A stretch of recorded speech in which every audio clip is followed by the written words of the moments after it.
Yun, oh. Uy. Sukang niloko, ketchup. Kain tayo.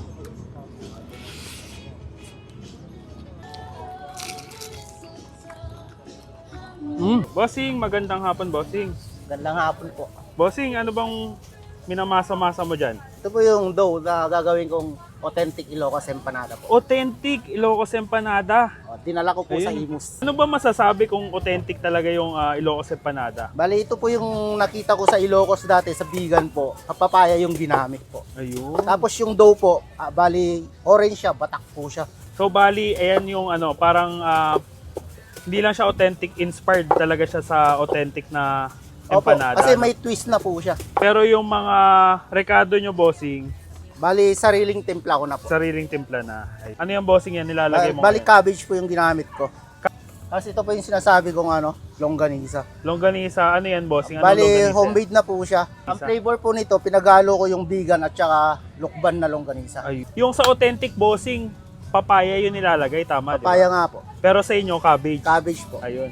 Tapos inilagay mo sa gitna, Bali, itlog po. itlog. Ayan. Bali, ito po yung twist na sinasabi ko. May keso po siya. May keso. So, with cheese. Tapos yung iba naman, mahilig sa bangang, meron pong spicy. Ito po yung tinatawag na cheesy hot.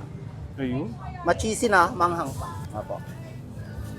Bossing, madalas nakikita ko sa ganyan, pinaplato. Ganun din ba sa inyo? Opo, plinaplato po. Pag hindi plinato, hindi siya Ilocos po. Ayun, ganun ba yun? Oo, ganun po yun. Ayun, no, pinlato. Okay na yan. Okay na po, Grabe. i-fry na po natin. Ipiprito. Ayun, no. Mga gano'ng katagal ito ipiprito, boss? 5 to 7 minutes lang po. 5 to 7 minutes Opo, lang. ganun lang po kabilis. Napakabilis naman pala. Bossing, saan pala kayo matatagpuan ngayon dito? Bali, dito po sa Southside Bazaar po, along the highway ng Aguinaldo. Malapit po sa Robinson, Imus.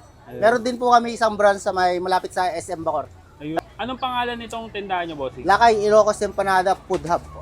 Ay, bossing, luto Opo, na. luto na po sir. Luto na, ang bilis, no? Kasama po siyang suka na para mas masarap po.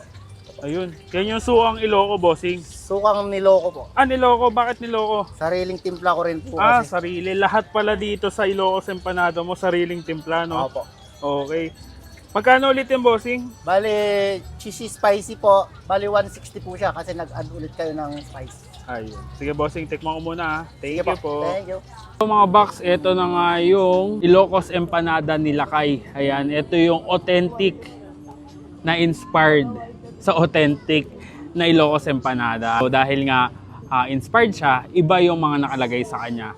Meron siyang cabbage, meron ding hindi Ilocos na longganisa. Tapos meron siyang syempre yung sausawan, merong suka yan na niloko kasi inspired lang din to sa sukang Iloko. At syempre may ketchup yan. So itong in-order natin na Ilocos Empanada mga box is yung kanilang cheesy spicy empanada. Meron ng cheese yan tapos may kagat ng konting spicy. Siyempre mga box, hindi lang naman puro pambara. Kaya meron din tayong patulak dito from Vita Lemon. Ayan. So sila yung nagtitinda ng mga iba't ibang lemon juices dito sa Southside Bazaar. So paano mga box? Bakbakan na natin to. Let's go. So ayan mga box, biyakin muna natin sa gitna para malagyan natin ng suang niloko. Yun, oh. Uy. Grabe, makita nyo naman umuusok-usok at mainit-init pa. May pagkamalasadong bahagya yung itlog na nakalagay. Para lagyan natin itong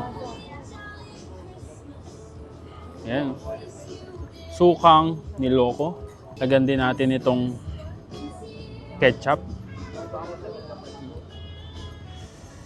Kain tayo.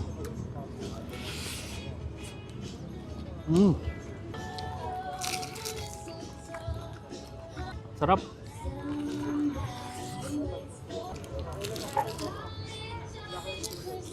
Ang sarap niya. Kahit yung longganisa, hindi man siya yung vegan longganisa. Pero malasa. Garlic flavor pa rin siya kasi nga, ayun, inspired pa rin naman siya sa Ilocos or vegan longganisa.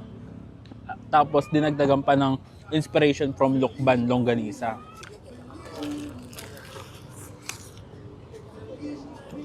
Ang ganda pa nung ang ganda pa nung pinaka-cover ng empanada nila kasi manipis. Kaya nandun yung crispy, pagka-crispy niya. Tsaka syempre mga box, ang ganda nung combination ng cheese at saka nung spicy nila. Kasi nababalance ng cheese yung pagkaanghang. Tapos yung medyo pagkaanghang nung suka eh nababalance din niya. Sarap.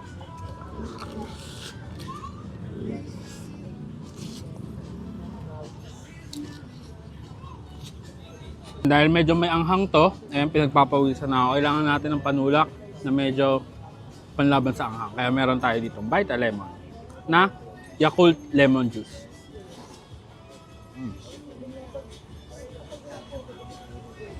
Sarap. Healthy to mga box. With lactobacillus. Basta yun na yun. Tapos may lemon pa, di ba? Try nyo rin tong Vita Lemon dito sa Southside Bazaar. So ayan mga box, ito muna yung food trip natin ngayon. Meron tayo ditong Ilocos Empanada ni Lakay at meron din tayo ditong lemon juice ng Vita Lemon. So paano? Ubusin ko muna to. Kita-kits sa susunod kong dadayuhin kung saan may masarap, mura at kakaibang kainan. And don't forget to eat, ride and grind. Let's go!